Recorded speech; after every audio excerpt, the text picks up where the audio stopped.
정보가 있는 시사 토크쇼 장윤선의 팟짱.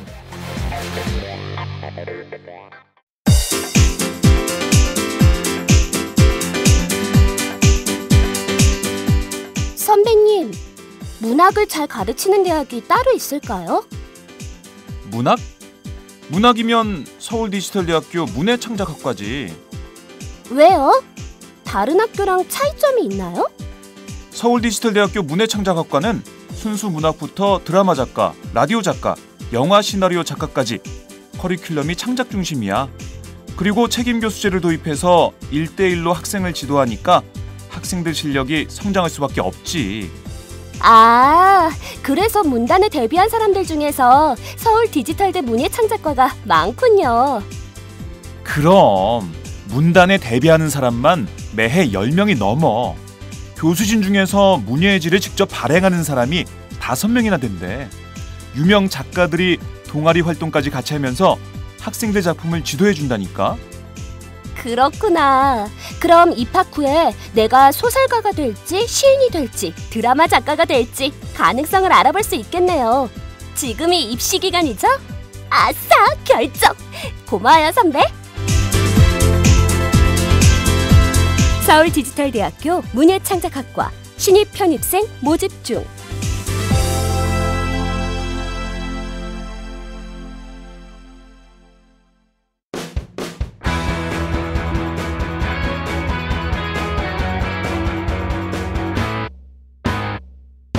색깔 있는 인터뷰. 색깔 있는 인터뷰 시작하겠습니다. 안철수 의원의 탈당 그리고 신당 창당 선언 이후 심각한 내홍을 겪고 있던 새정치민주연합이 어제는 당명을 더불어민주당으로 바꿨죠. 새로운 돌파구 마련에 분주하는 모습인데요.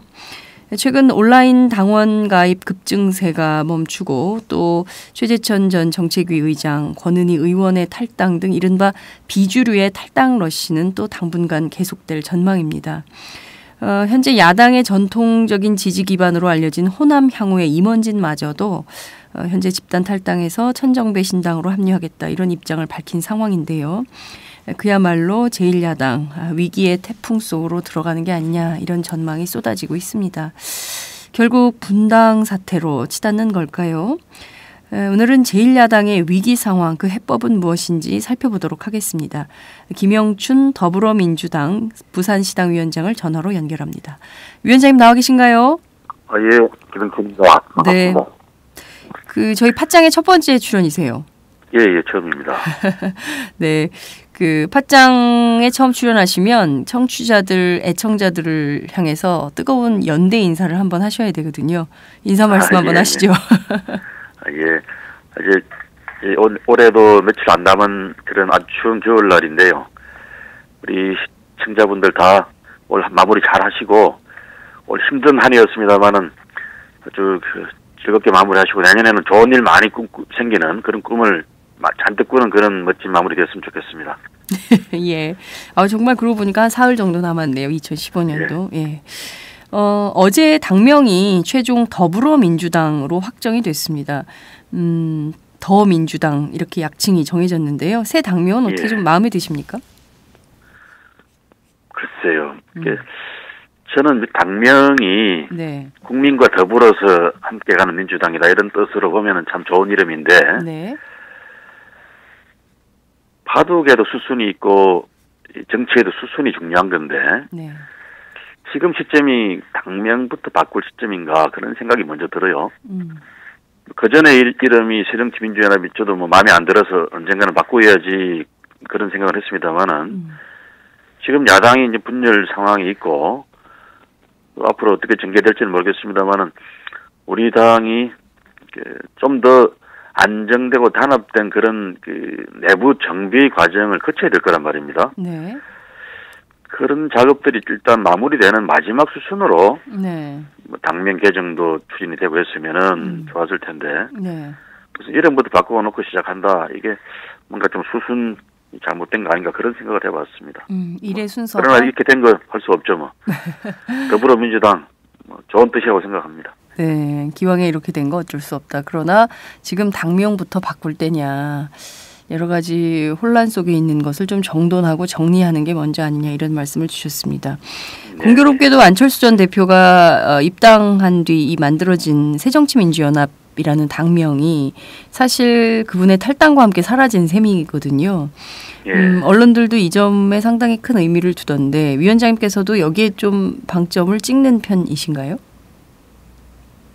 사실 그 이름이 별로 좋은 이름은 아니었어요. 새정치민주연합이. 새정치민주연합 부르기도 힘들고. 네.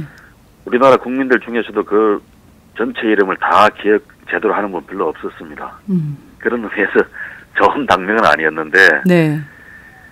하필 이제 안철수 의원이 탈당을 하고 나간 직후에 또 당명 개정이 이루어지니까 마치 뭐 그 흔적을 지우기는 하는 듯이 보이는 이런 점도 저는 그런 면에서 수순으로 별로 안 좋은 수순이라고 생각하는 겁니다. 네, 그렇군요. 안철수 흔적 지우기 차원으로 보일 수도 있다. 실제로 오늘 오전 보수 언론인 조선일보가 그 점을 중심으로 기사를 썼던데요. 여하튼 뭐 논쟁거리를 계속 제공할 필요는 없는데 뭐 그런 점들이 제공되고 있는 거 아니냐 이런 우려도 주신 걸로 이해하겠습니다. 안철수 전 대표가 이른바 새정치가 무엇이냐, 새정치 노선을 밝히는 기자회견을 열었는데요. 지난 월요일이었죠. 이 더불어민주당을 향해서 80년대 운동권 정당이다 이렇게 비판을 했습니다. 80년대 학생운동을 하셨죠. 이 비판을 좀 어떻게 들으십니까? 이 비판에 동의하십니까? 뭐 어떤 문제를 지적한 것이다 이렇게 보세요? 네, 뭐 저는 그런 안철수 의원의 지적을 우리 당에 있는 운동권 출신들이 네. 좀 자성의 그런 계기로 삼아서 잘 생각을 해봤으면 좋겠습니다. 낡은 진보다 이제 그게 이제 우리 당 안에 80년대 운동권 출신들이 다수가 있다. 그렇게 본다면은 맞는 이야기이기도 한데 네. 정작인 내용이 중요한 거 아니겠습니까? 그렇죠. 진보라고 하는 것이 변화하는 시대 상황을 적극적으로 반영하고 실천하는 데서 진보의 참 의미가 있을 텐데 네. 우리 당 내부의 어떤 80년대 운동권 출신들이 과연 지금 이 시대의 그 민초들이 겪는 아픔들을 적극적으로 대변하고 있는가? 저는 그런 점에서 우리가 반성할 지점들이 많다고 봅니다. 그건 안 의원의 비판과 좀 궤적이 다른 이야기일 텐데요. 네. 지금 몰락하는 자영업자들 또 날품팔이로 점점 전락해가는 많은 노동자들, 비정규직 노동자들 포함해서 이런 분들의 고통과 불안을 우리 당의 그 상대적으로 진보적인 정치인들이 얼마나 좀 통절하게 그렇게 느끼고 또 그들 위해서 노력하고 있는가 이런 점에서 저는 안철수 의원의 비판을 겸하게 받아들여야 된다고 봅니다. 네, 안철수 의원의 비판이 과연 이 점에 있었다고 평가하십니까? 예컨대 맥락은 다른 이야기겠죠. 예. 그러나 그 이야기를 저는 저희들 식으로 받아들여야 된다고 봅니다. 그러니까 안철수 의원의 비판은 이런 비판은 아니었지만 이게 사실 뭐 당내 정치 문화와 관련된 주장이 강했다 이런 평가들 분석들도 나오고 있는데요. 그렇지만 안철수 의원의 그런 비판과 별개로 80년대 운동권 출신 그리고 또 80년대 치열하게 살았던 사회운동, 노동운동 또 학생운동에 있었던 분들이 현재의 문제들, 비정규직의 고통과 불안 뭐 이런 것들을 좀 통렬하게 느끼고 있냐 이걸 좀 반성할 필요는 있다 이런 말씀을 주셨습니다. 예, 그렇습니다. 안철수 전 대표가 탈당하고 처음으로 지역구에 들러서 뭐 노인정 방문도 하고 했지만 실제 고향인 부산으로 제일 먼저 간 셈입니다. 이 자리에서 사실 더불어민주당을 향해서 강도 높은 비판을 했어요. 앞서 지적해 주신 대로 낡은 진보라고 규정을 했고요. 집권할 수도 없고 또 집권해서도 안 되는 당이다 이렇게 맹비난을 한 바 있습니다. 실제 부산에서 이 비난을 들을 때 또 그 강도랄까요? 뭐 그런 게 좀 서울과 좀 다를 수도 있을 것 같은데요. 이런 비판 좀 어떻게 들으셨습니까? 아니 의원이 자기가 몸담았던 정당을 이제 나가는 이유를 네. 설명하고 또 정당화하기 위해서 좀 한 이야기라고 생각합니다. 한 이야기다. 자기가 먹던 우물에 취임을 받는 거는 또 당 대표까지 지낸 분으로서 그런 발언까지 했어야 되는가 뭐 그런 생각이 있죠. 네. 좀 표현이 정제되지 않고 좀 지나쳤다. 평소에 아니언답지 않다 그런 생각이 들었습니다. 네. 실제 그런 정도로 이야기하죠. 네, 실제 이런 비판에 대한 그 부산 민심이랄까요? 또 부산에서 사실 영남권에서 더불어민주당 그러니까 야권 운동한다는 것이 굉장히 어려운 지형이지 않습니까? 뭐 거의 뭐 선거만 하면 판판이 새누리당이 이기고 사실 이제 영남에서는 영남 독립군이다 이런 얘기도 하는데요. 이렇게 굉장히 어렵게 좀 지켜내고 있는데 이렇게 안 전 대표가 와서 비난을 함으로써 생기는 좀 파생 효과, 뭐 흔들리는 민심 이런 것도 좀 있었을 것 같은데 그런 분위기는 좀 어떤 방식으로 감지가 됐나요? 그러니까 좀 제가 말씀드린 대로 자기가 먹던 우물 침뱉는 격이다 생각을 하는 건데요. 네. 아니면 발언 때문에 영남 특히 이제 뭐 부산에서 민심이 움직이지고 그런 건 아닐 겁니다. 그렇지만 좀 이유가 뭐든 또 그 발언의 진위가 뭐든 간에 네. 야당이 영남에서 1대1로 새누리당과 대적을 해도 네.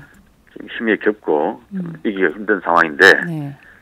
야당이 이렇게 갈갈이 분열되고 또 서로가 서로에게 비난하고 침을 뱉는 형국이 되어서는 네. 이길 방법이 별로 없겠죠. 그런 점에서 저는 수도권에서는 지금 안철수 신당 또 뭐 지금 더불어민주당 이런 네. 야당들이 진검승부를 하더라도 네. 어려운 영남 지역에서는 좀 서로 좀 배려하는 네. 그런 좀 상호 보완적 경쟁을 했으면 좋겠습니다.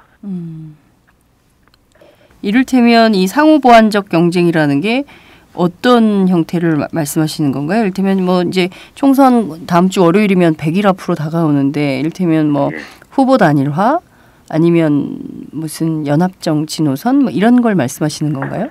뭐 여러 가지 방법이 있을 수 있겠죠. 제가 그 분당 사태라고 이야기할까요? 네. 이런 일이 있기 전에는 네. 내년 총선에서 부산이 18석인데 네. 의석 18석 중에 6석 3분의 1을 하면은 아주 성공적이겠다 이런 생각을 해봤습니다. 네. 근데 만약 현재의 양상이 그대로 진행이 되면 네. 그래서 부산에서 야당들이 분열된 채로 서로 출혈 경쟁을 하게 되면 네. 한석도 기가 힘들겠죠. 한석 전멸의 위기로 몰릴 수가 있을 겁니다.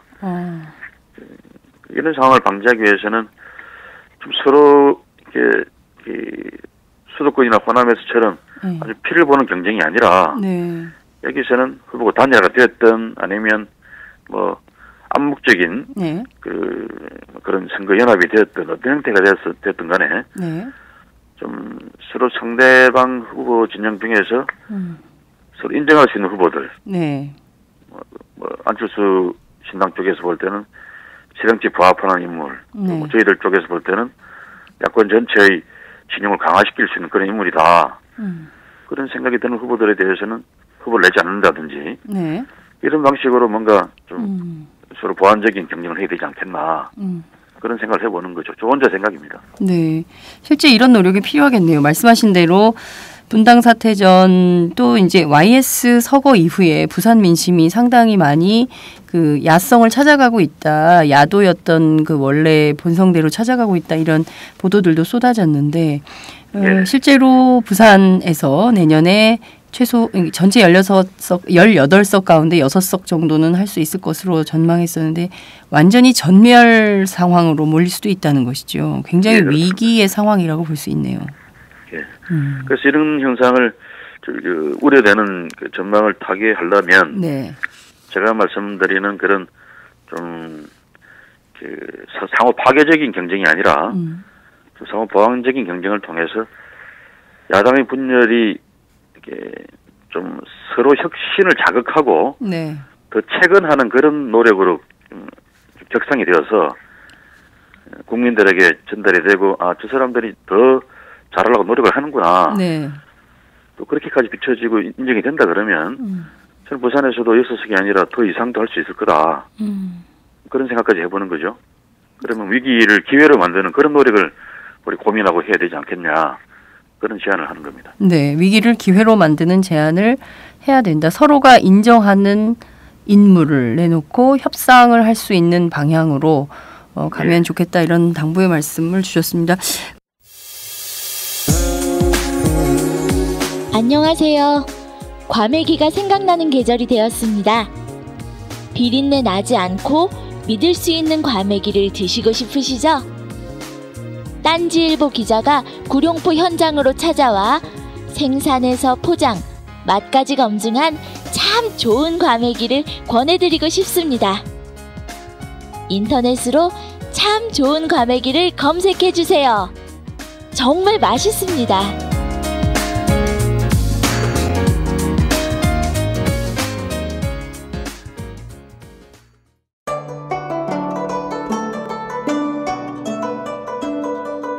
안녕하십니까. 저는 정도전을 15년 전에 최초로 소설로 썼던 작가 임종일입니다. 사실 정도전을 소설로 쓰는 데만 10년이 걸렸는데 그 시절 무명의 고달픈 심신을 양꼬치와 고량주로 달래주었던 풍무 양꼬치. 풍무 양꼬치는 월드컵 4강의 기쁨도 나라골 우습게 돌아가고 분통이 터질 때도 늘 함께했던 안식처이자 사랑방이었습니다.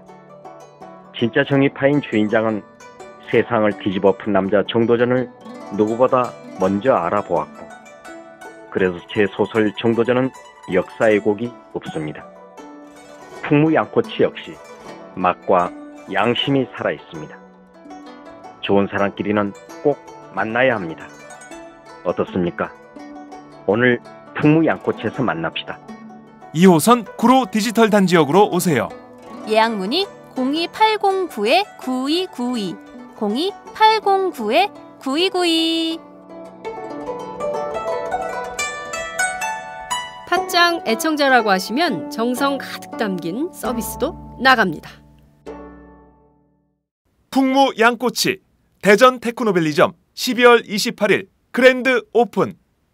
지역 권역별로 좀 나눠서 좀 해볼 수 있겠네요. 그런데 호남에서는 이른바 호남 의원들에 대한 현역 의원 물갈이론이 높기 때문에 그 부분에 대해서는 어찌됐든 그야말로 센 경쟁을 한번 해보고, 영남에서는 사람도 적고 또 굉장히 어려운 험지기 때문에 야권 입장에서 보면요, 거기서는 조금 협력적 경쟁을 좀 해보는 게 어떠냐 이런 제안을 주셨습니다.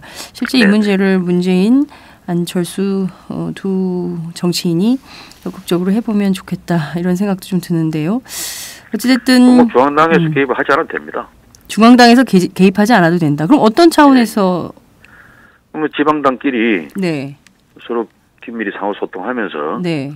토론하다 보면 좋은 어떤 결말이 만들어질 수도 있지 않을까. 그걸 중앙당에서 하자 그러면은 전국적인 차원에서 이게 협상하기 쉽지 않죠. 네, 그렇죠. 또 지금 이 상황에서 총선 국면에서 안철수 의원 또 문재인 대표 이런 분들이 제대로 토론과 협상이 되겠습니까?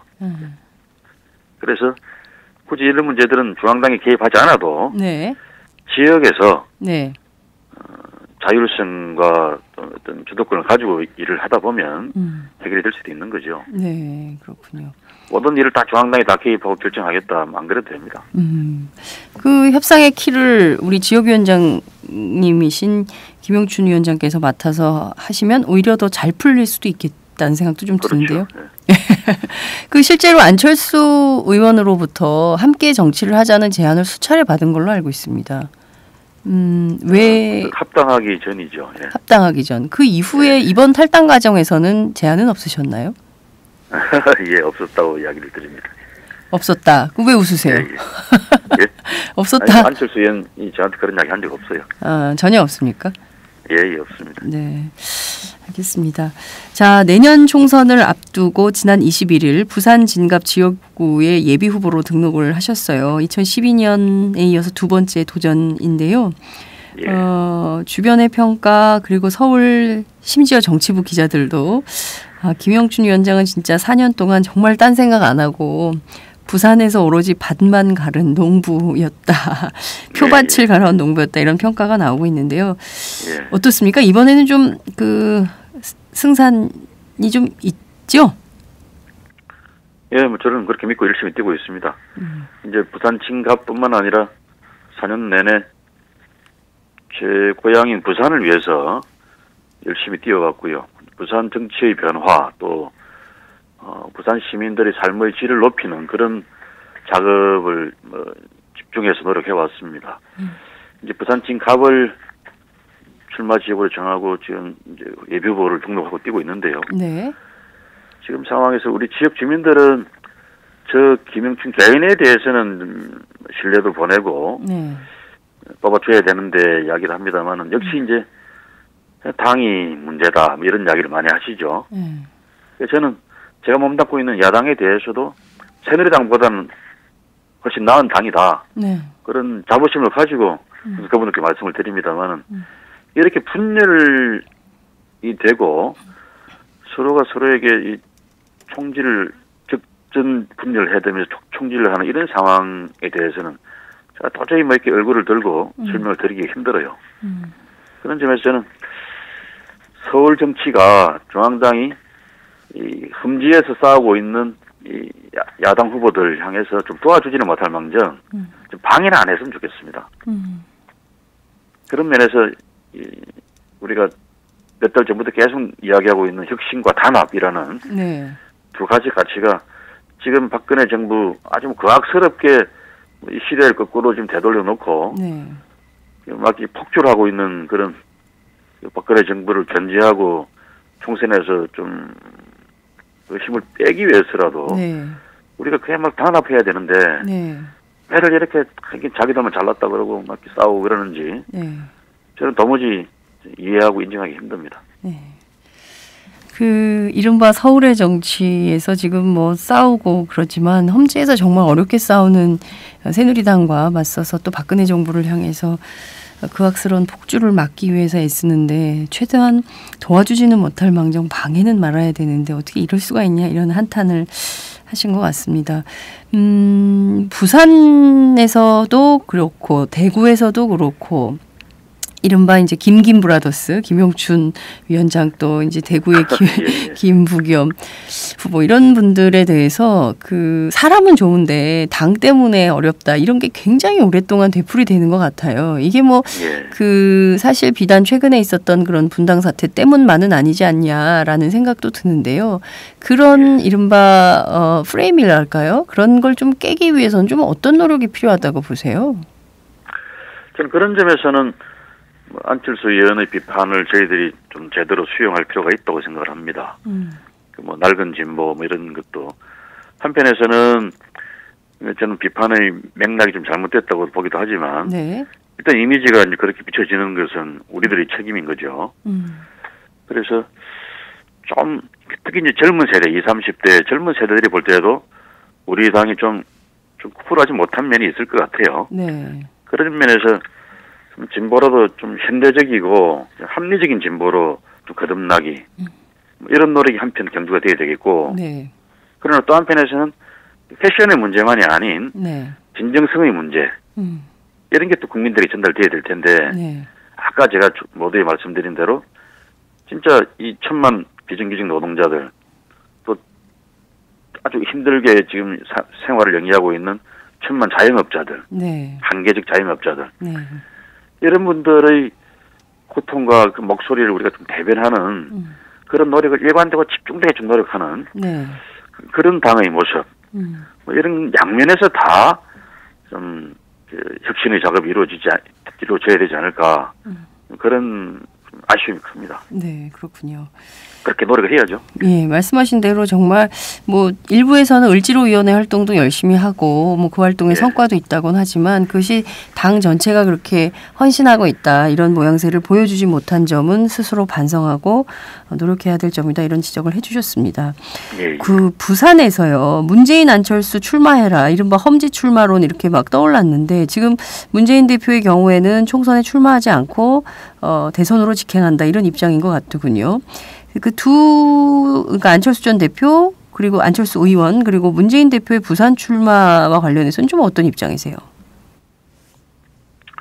먼저 문재인 대표는 당이 결정하면 자기는 따른다 이런 말씀 아닌가요? 총선 출마도 네. 부산이든 서울이든 네. 당에서 결정해주면 한다. 이런 입장으로 저는 알고 있는데요. 네. 뭐 여튼간에 문 대표든 안철수 의원이든 네. 저는 그런 분들이 무슨 국회의원을 오래 해서 선수를 쌓아서 뭐 이렇게 죽을 때까지 하겠다 이런 생각들은 아닌 분들로 알고 있습니다. 네. 다들 정치 안 하겠다고 하다가 혹은 뭐 진짜 이 나라의 정치를 한번 바꿔보겠다. 네. 그런 마음으로 정치에 뛰어든 그렇죠. 분들인데 네. 그렇다면은 그분들이 고향이 또 하필 다 부산이고 네. 부산이 20년 동안 새누리당 일색의 그런 독점 정치 속에서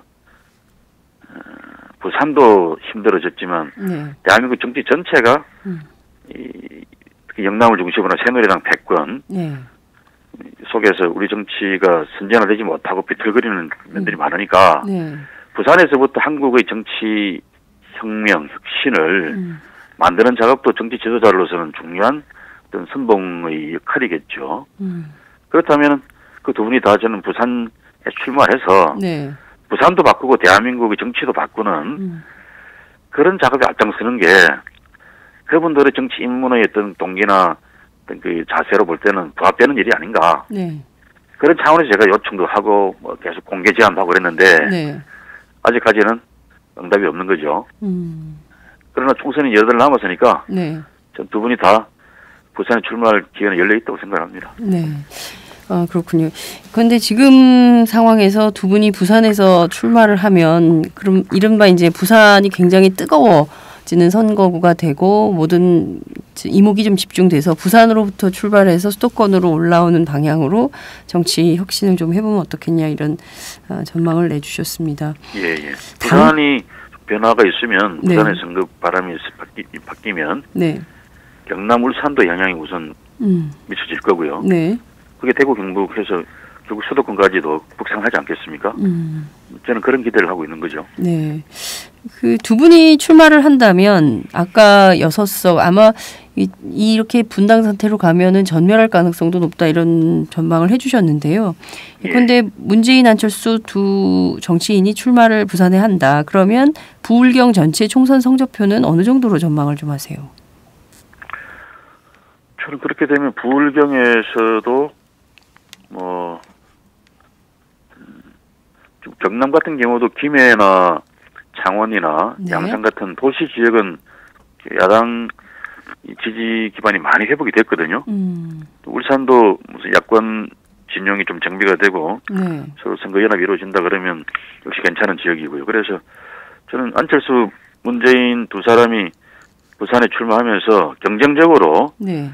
이 바람을 일으킨다 그러면 저는 부울경에서 과반 절반 달 수 있다고 생각합니다. 과반, 절반도 가능하다. 예, 네. 완전히 부울경 상황이 전체에서. 역전되는 거겠죠. 네.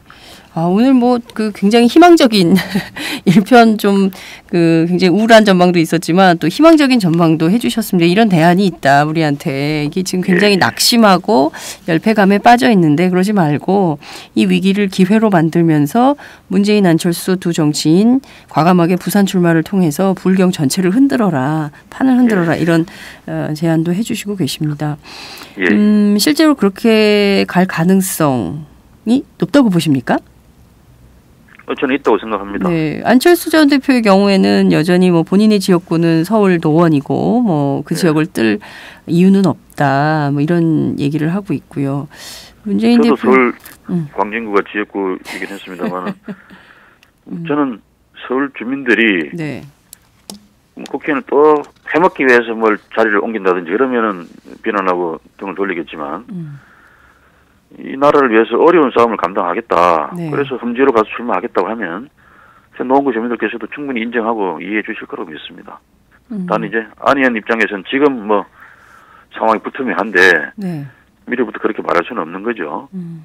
또 지금은 또 노원구를 생각을 더 하고 계실지 모르겠습니다만은 또 신당을 창당하면서 뭔가 본인이 불쏘시개에 튀어야 될 그런 상황이 또 생길 수도 있습니다.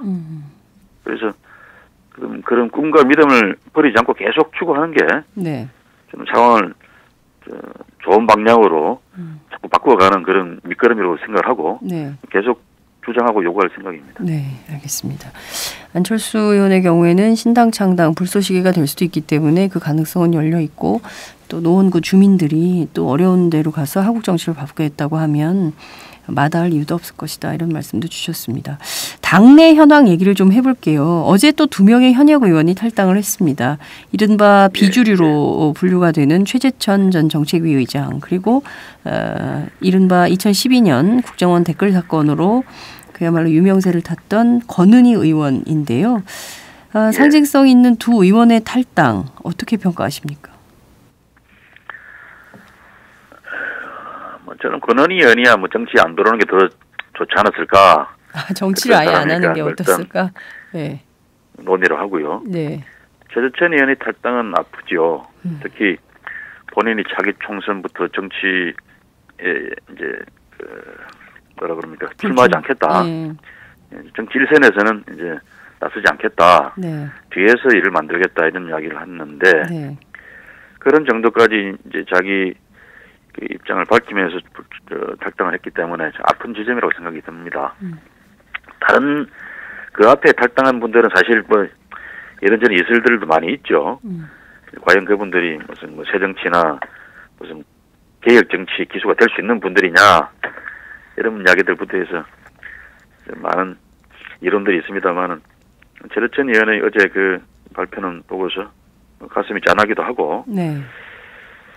그런 마음들이 우리 당에 대해서 이제 한편 그 쏟아지는 비판의 그 마음들의 한 일단이라고 생각하면 우리가 더 반성하고 잘 해야 되겠다 그런 생각을 해봅니다. 네.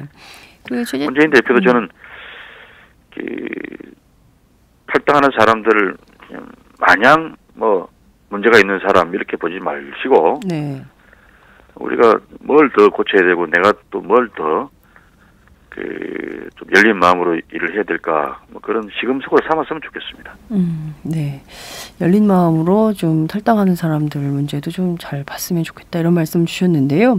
최재천 의원이 어제 탈당의 변을 통해서 첫 번째는 총선 승리, 두 번째는 정권 교체, 세 번째는 내각제 개헌까지 가겠다 이런 말씀을 주셨는데요. 예.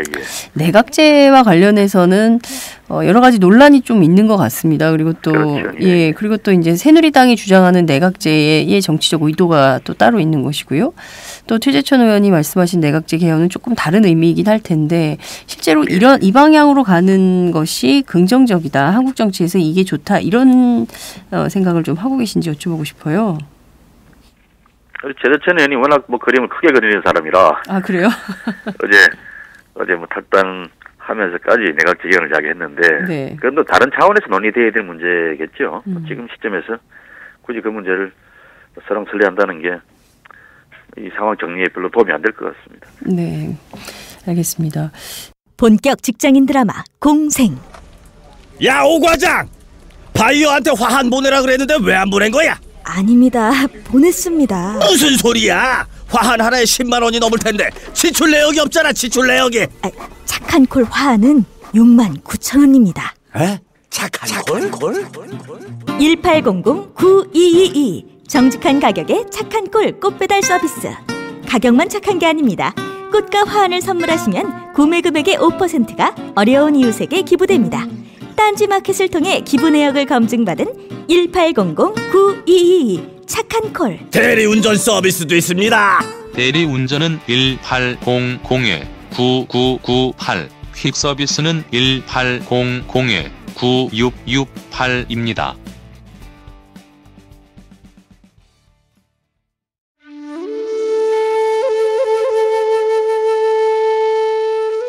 영한네이처의 마카 산삼. 공중파 텔레비전에도 없고 인터넷 배너 광고 하나 없지만 팟캐스트 좀 들어봤다 하는 분들은 다 아는 마카 산삼. 진짜 유명해져서 유사 제품도 많아졌습니다. 이젠 마카 산삼을 검색하면 너무 많이 나와요. 꼭 영한네이처로 검색해주세요. 팟캐스트에서 듣던 그 마카 산삼을 구입할 수 있습니다.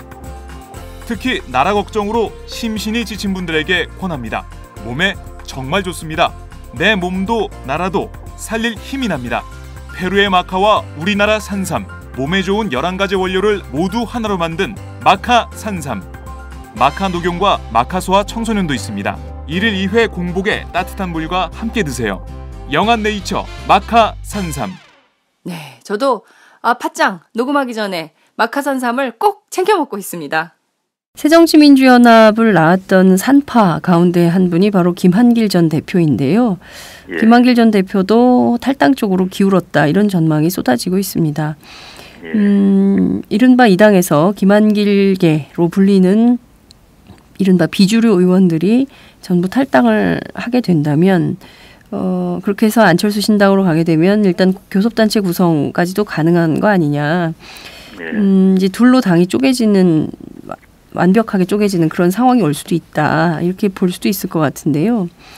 거기에다 또 호남향후회가 사실은 그동안에 이제 어떤 그 전통적인 지지 기반이기도 했는데 임원진이 또 대거 탈당을 했어요. 그래서 이분들은 또 그 천정배 의원 쪽으로 갔는데요. 그러니까 이를테면 지금 일여 다야 시스템, 그러니까 이를테면 뭐 천정배 신당, 또 안철수 신당, 또 박주선 신당 이렇게 뭐 여러 전선이 여러 가지로 나뉘는데 이게 좀 이 상황을 좀 어떻게 정돈을 좀 해야 될 것 같은데요. 제1야당이 좀 그런 점은 좀 어떻게 보십니까?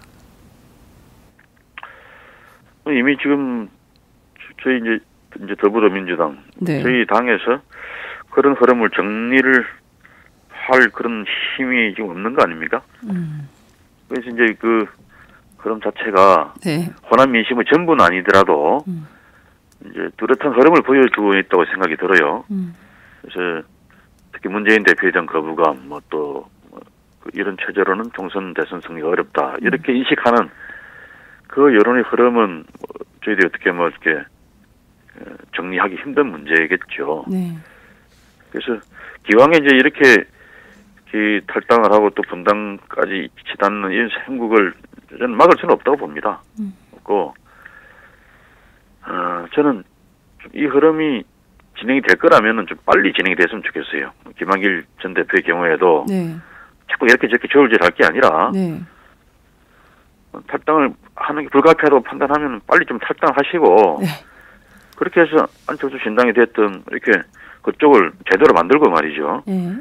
그래서 더불어민주당과는 서로 이제 치열하게 혁신 경쟁을 하고 이런 방향으로 빨리 정리가 되는 게 낫지. 지금 총선이 4달도 채 안 남았는데 네.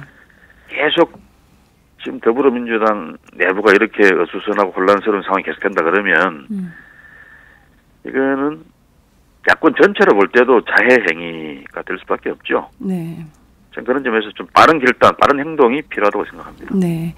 야권 전체의 자해 행위가 될 수 있기 때문에 김한길 전 대표의 경우에도 탈당하시려면 저울질 그만하고 얼른 하시라.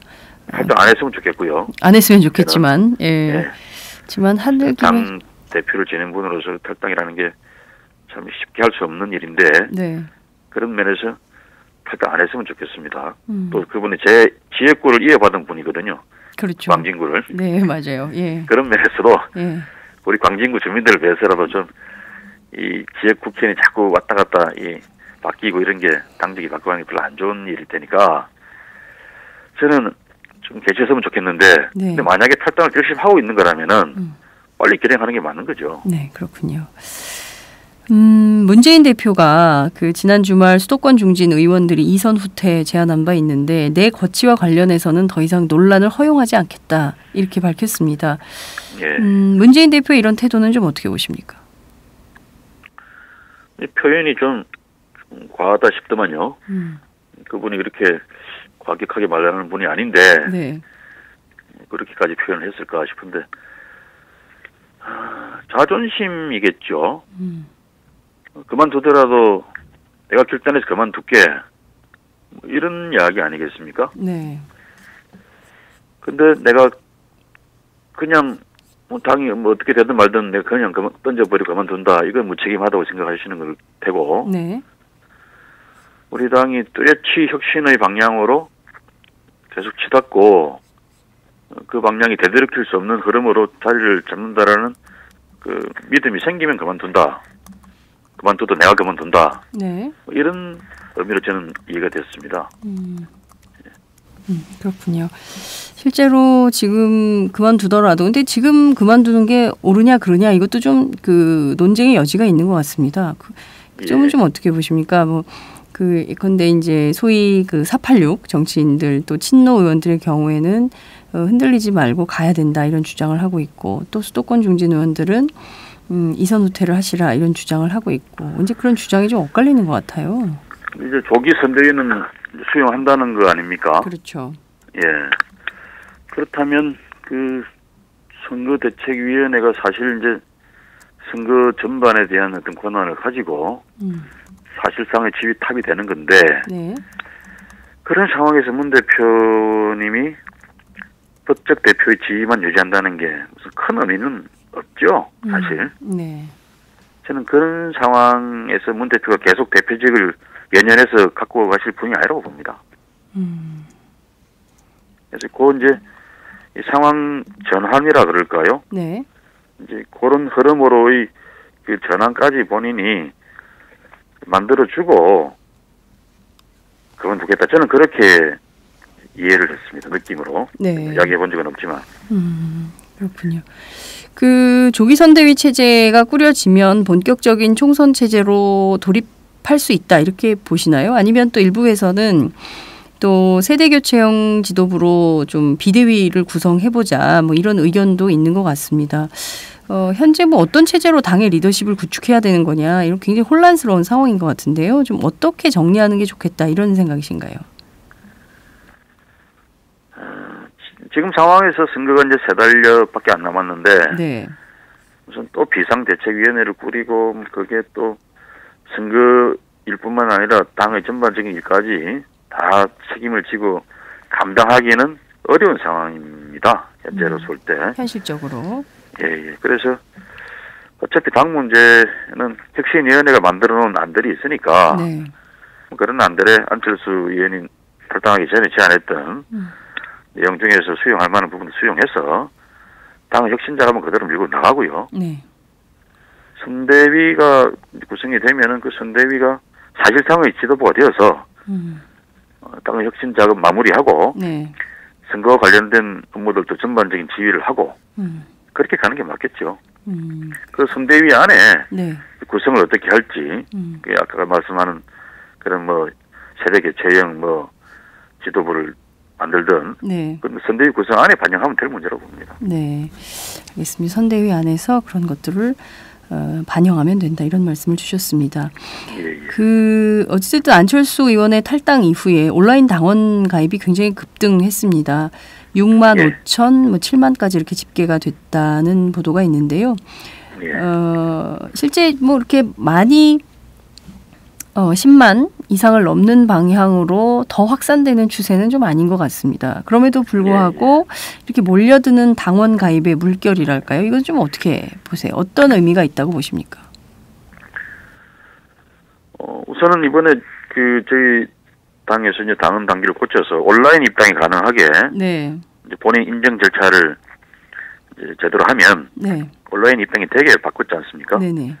그래서 젊은 그 지지자들이 대거 입당을 하는 물꼬를 터줬다고 봅니다. 거기에 대해서 그 문재인 대표가 지금 당 안에서 몰리고 있긴 합니다만 그래도 유력한 대선 주자죠. 네. 어제 발표된 여론조사에서도 19점 몇 프로로 네. 전체 대선 예비 후보군 중에서는 1위 뭐 미세한 차이지만 그래도 1위 후보로 나타나지 않습니까? 네. 문재인 대표 개인 지지자들도 전국에 많이 있는 거고요. 그런 분들이 안의원 탈당을 계기로 해서 우리가 문재인 대표에게 더 좀 힘을 밀어줘야 되겠다. 네. 뭐 그런 생각에서 또 입당을 또 결행을 하고 그런 분들도 많이 계실 거고요. 그런 게 지난 한 주의 흐름이었다고 본다 그러면 네. 그게 계속 지속될 수는 없는 거죠. 자연스러운 뭐 흐름으로 가고 있다고 봅니다. 네. 자연스러운 흐름으로 가고 있고 이게 좀 더 확산될 가능성은 있다고 보십니까? 이제는 그렇게 갑자기 급증하지는 않겠지만 꾸준히는 늘어날 수 있겠죠. 네. 그 어제 발표된 여론조사 리얼미터 조사인데요. 그 정당 지지도를 보면 그 새누리당이 38% 지지율을 보이고 있습니다. 더불어민주당과 안철수 신당이 각각 21% 그리고 19%로 지지율을 양분하고 있는데요. 실제 둘을 합치면 새누리당 지지율을 넘는 수준입니다. 이제 그동안에는 탈당하기 전에는 사실 새누리당이 강고한 그 40%대를 유지하고 있었고 30%대로 주저앉은 지는 이제 안철수 의원은 탈당 이후 처음인데요. 굉장히 묘한 흐름이 나타나고 있다고 볼 수 있을 것 같습니다.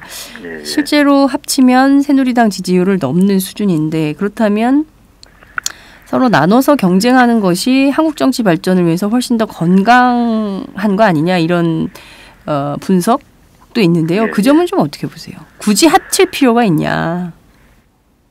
예, 꼭 양당 체제가 꼭 뭐 바람직하고 뭐 이렇게 그래야만 된다 이런 거는 없는 거죠. 사실상 다원적 민주주의 체제에서는 다당 체제가 국민들의 다양한 어떤 정치적 견해 또 요구를 반영할 수 있는 체제입니다. 우리나라에서는 또 항상 양당 체제를 거부하는 제3의 여론 흐름이 존재해 왔죠. 네.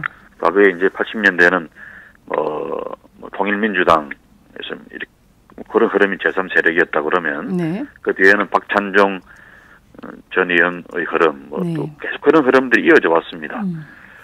그렇게 볼 때 이제 안철수 의원의 그 신당은 새누리당에도 또 저희 당에도 만족하지 못하고 좀 다른 견해를 가진 그런 분들의 중간 지대가 안철수 신당으로 좀 모여들고 있는 거로 보고요. 저는 이것이 문제는 그 뚜렷하고 강력한 보수 일당을 견제하는 다당제여야 되는데 그게 아니라 거꾸로 그 강력한 보수 제1당의 독주를 허용하는 야당의 분열로 귀결된다 그러면은 그 이제 우리나라 정치 발전에 또 긍정적인 게 아니라 아주 부정적인 영향을 줄 수밖에 없죠. 그런 점에서 저는 이 흐름을 좋은 방향으로 그야말로 우리 국민들의 다양한 견해를 대변하는 다당 체제로 가는 전환점으로 삼는 지혜가 정치 지도자들한테 필요한 거고요. 또 한편 길게 봤을 때는 이런 다당제를 가능케 하는 무슨 선거구제의 개편이라든지 그런 면에서는 지금의 소선거구제가 아니라 중대선거구제 혹은 비례대표를 훨씬 많이 늘려서 국민들의 정당 지지를 어석히 반영하는 이런 양상을 지금보다는 훨씬 더 강화시키는 이런 작업과 함께 가야 그 다당제가 의미가 있지. 안 그러면 새누리당 일당 독주를 허용해주는 그런 다당이 되기 쉽습니다. 네. 말씀하신 대로 이 시스템으로 선거구제가 개편되지 않는다면 제1야당 독주를 막는 게 아니라 오히려 허용하는 방향으로 우리 정치가 후퇴할 수도 있다. 이런 우려도 주셨습니다. 지금 보면 조기 선대위 체제를 꾸리고 좀 총선으로 나가죠. 왜냐하면 새누리당은 이미 좀 총선 시스템, 공천 룰에 대한 협상이 이제 지속되고 있기 때문에 그에 비하면 조금 늦은 감이 있는 거 아니냐 이런 비판도 당 내부에서 나오는 걸로 알고 있습니다. 예컨대 조기 선대위 체제를 꾸리고 지도부에 좀 참여해달라 이런 제안이 온다면 어떻게 수락을 좀 하실 생각이 있으신가요? 저는 지금 부산에서 그야말로 이제 이 척박한 야당의 불모지에서 열심히 밭을 갈고 이 농사를 짓고 있는 입장인데 지금 선거 3달 남겨놓고 또 서울을 왔다 갔다 하면서 이렇게 뭐 당 일까지 같이 감당하기에는 제 능력 밖의 일이라고 생각이 들고요. 그 선대위는 아무래도 또 수도권 중심으로 해서 좀 꾸려서 가는 게 맞지 않을까 싶은데요. 제안이 와도 거절하겠다 이런 말씀으로 들리네요. 거절이 아니라 좀 그렇게 할 수 없는 상황이죠. 제가 부산에서 그야말로 쎄빠지게 뛰어다녀도 이 지역 주민들이 표를 줄까 말까인데 아니면 아이고 참 열심히 하네. 그래서 당과 상관없이 사람 보고 찍자. 이래될 판인데 제가 그 선대위 안에 들어가서 지도부 일을 맡게 되면 주로 서울에 있는 시간이 더 많을 텐데 부산 선거는 완전히 이제 맛이 가는 거겠죠. 그렇게 되면. 네. 부산 선거를 맛이 가게 할 수는 없다. 예. 이런 말씀을 주셨습니다. 이종걸 원내대표가 현재 강진에 머무르고 있는 손학규 전 대표를 만나러 갔습니다. 예. 당 안에서 또다시 손학규 차출론이 거론되고 있는 상황인데요. 실제 지금 더불어민주당 안에 손 전 대표의 리더십이 요구되는 때다, 필요하다 이렇게 보십니까? 저도 손 대표님하고 가까운 사이고 그런데 네. 그 양반이 맨날 무슨 뭐 당이 힘들 때만 차출해가지고 구원투수로 쓰고 또 버리고 뭐 그렇게 이용만 해서는 안 된다고 봐요. 정기 은퇴한다고 하고 네. 강진에서 은거하고 계시는 분이니까 가서 뭐 지혜를 구하고 자문을 구하는 건 몰라도 또 뭐 서울로 와서 우리 당을 좀 구출해 주십시오 이런 요구를 한다는 거는 저는 우리 당으로서 염치가 없는 짓이라고 봅니다. 염치가 없는 짓이다. 예. 이종걸 대표는 근데 왜 가서 손 전 대표로 좀 나와서 당을 구하라 이렇게 주장을 하는 거라고 보세요? 이제 문재인 대표 체제로는 안 되겠으니까 그 대안이 있어야 되니 네. 손 대표라도 올라와서 그 역할을 좀 해주십시오 이렇게 이제 이야기하는 것일 텐데 네. 그렇게 하는 게 뭐 그래 문재인 대표가 그걸 동의하겠습니까? 지금 상황에서? 네. 아니면 뭐 이 당이 아니라 새롭게 만들어지는 그 당에 가서 뭘 해달라고 할 수도 없는 거고. 네. 그런 면에서 그냥 손학규 대표님은 그냥 가서 그냥 어떻게 했으면 좋겠습니까? 충고를 구하는 수준에서 좀 그대로 두셨으면 좋겠습니다. 네. 자문만 구하고 오시는 게 좋겠다. 이런 예. 말씀을 주셨습니다. 진짜 야당이 뭐 이 당 저 당 할 거 없이 똘똘 뭉쳐서 네. 우리가 분열을 취하고 잘해볼 테니까 그럼 당신이 내려와서 좀 우리 전체를 통합시키는 그런 역할을 해주십시오. 그러면 몰라도 네. 이렇게 뿔뿔이 찢어지는 상황에서 그분 보고 또 내려와서 역할을 해달라는 거는 좀 너무 가혹한 요구 같아요. 가혹한 요구다 이런 말씀도 주셨습니다. 예. 오늘 아침 한 46분 넘게 그 말씀을 듣고 있는데요. 부산의 지역 상황 그리고 한국 정치의 비전과 방향 또 노선 이런 것이 어디로 가야 되는지 말씀을 쭉 주셔서 아마 청취자들 애청자분들께서 오랜만에 좀 이렇게 합리적인 이런 정치인의 말씀을 좀 듣고 있다 이런 생각이 좀 드실 것 같습니다. 끝으로 한 말씀 부탁드릴게요. 예, 저는 우리나라가 위기 상황이라고 생각합니다. 박근혜 대통령께서도 경제 위기다, 뭐 위기다 그러면서 국회에 빨리 법을 처리해달라고 그러지만 실제로도 위기입니다. 저는 대한민국 경제가 이대로 가면 3년, 5년 안에 IMF 사태가 비교가 안 되는 아주 구조적인 위기, 장기적인 위기가 올 수밖에 없다고 봐요. 네. 그 위기 속에서 고통받는 사람들은 재벌 대기업들이 아니라 그야말로 허덕허덕 살아가고 있는 보통 시민들이고 우리 대다수 노동자들, 자영업자들이란 말입니다. 이런 분들의 그 희망 없는 현 상황을 좀 타개하고 믿음을 주는 미래 희망을 주는 그런 정치가 좀 빨리 만들어져야 되는데 그런 점에서 야당 정치인의 한 사람은 저도 정말 죄송하고 더 분발해야겠다고 결심을 해봅니다. 내년은 아까 뭐 이런저런 이야기를 통해서 정치 자체가 지금 현재 어려운 상황이지만 이 야당의 이 분열을 오히려 또 좋은 기회로 만들어서 어려움을 겪고 있는 우리 국민들에게 또 대한민국에게 희망의 그런 청신호를 주는 그런 정치로 좀 재편하고 내년 총선에서 그 결과가 국민들의 힘으로 좀 표출이 되고 그런 멋진 새해가 되었으면 좋겠습니다. 그걸 위해서 저희들 열심히 노력하고 또 분발해 보겠습니다. 네, 알겠습니다. 부산에서 정말 쎄 빠지게 표밭을 갈고 계신 김영춘 위원장님 만났습니다. 분열을 기회로 만들고 또 희망의 청신호를 주는 방향으로 한국 정치가 재편됐으면 좋겠다 이런 기대도 표출해 주셨는데요. 잘 되실 수 있을 것 같아요. 지금처럼 열심히만 하시면 또 묵묵히 누가 뭐라고 해도 흔들리지 않고 그 길을 가시면 분명히 기회는 온다 이런 말씀을 좀 드릴 수 있을 것 같습니다. 오늘 말씀 잘 들었습니다. 예, 고맙습니다. 네, 지금까지 더불어민주당 김영춘 부산시당 위원장과 함께했습니다. 본격 직장인 드라마 공생 대리운전 편. 부장님 가볍게 한잔 하시죠. 나 차 가져왔는데. 아예 착한 콜 대리운전이 있잖아요. 부를 때마다 500원이 기부되는 착한 콜. 딴지가 기부 내역을 검증한 착한 콜 1800-9998. 대리운전도 믿고 맡기세요. 꽃배달은 1800-9222. 퀵서비스는 1800-9668로 착한 콜 하실 수 있습니다. 꽃배달은 1800-9222. 퀵서비스는 1800-9668입니다.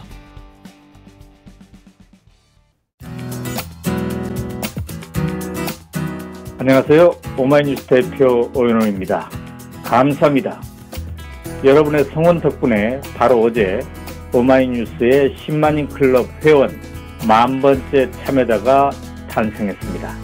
여러분의 응원 덕분에 오마이뉴스는 더욱더 힘차게 권력과 자본의 눈치를 보지 않고 뚜벅뚜벅 참 언론의 길을 갈 수 있게 되었습니다. 계속 성원해 주십시오. 10만인 클럽 회원이 2만 명 정도가 되면 사실상의 진보 종편도 가능합니다. 자, 그 길을 위해 독자 여러분 함께 해주십시오. 감사합니다.